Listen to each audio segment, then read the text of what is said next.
Welcome to news అడ్డా. తెలంగాణలో ballot paper తో municipal ఎన్నికలు. తెలంగాణ ప్రభుత్వం మరో కీలక నిర్ణయం తీసుకున్నట్లుగా తెలుస్తోంది. రాష్ట్రంలో మున్సిపల్ ఎన్నికలను బ్యాలెట్ పేపర్ తోనే నిర్వహించాలని, అందుకు అవసరమైన బ్యాలెట్ బాక్సులు సిద్ధం చేసుకోవాలని అధికారులకు సూచనాప్రాయంగా ఆదేశాలు అందినట్లు సమాచారం. అయితే 2014లో ఈవీఎంలతో 2020లో కరోనా కారణంగా బ్యాలెట్ పద్ధతిలో ఎన్నికలు నిర్వహించిన విషయం తెలిసిందే. ఈసారి కూడా ఈవీఎంలతో నిర్వహించే అవకాశం ఉన్నప్పటికీ బ్యాలెట్ వైపే మొగ్గు చూపినట్లు తెలుస్తోంది.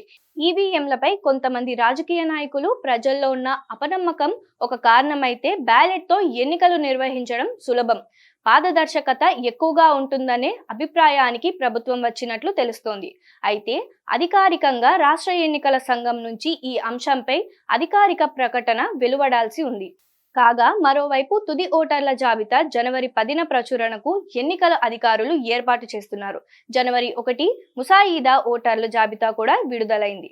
మున్సిపల్ ఎన్నికలకు సంబంధించి ఈ నెల చివర్లో లేదా ఫిబ్రవరి మొదటి వారంలో షెడ్యూల్ విడుదల కానుందని జోరుగా ప్రచారం జరుగుతోంది.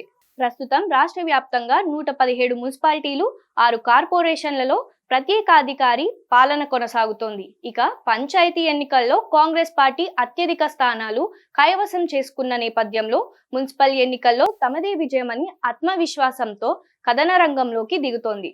బీఆర్ఎస్, బీజేపీ వంటి ప్రతిపక్షాలు ఇప్పటికే పట్టణ ప్రాంతాల్లో కాస్త బలం పుంజుకున్న తరుణంలో ఈ ఎన్నికలు హోరాహోరీగా జరిగే అవకాశం ఉందని రాజకీయ నిపుణులు అంచనా వేస్తున్నారు.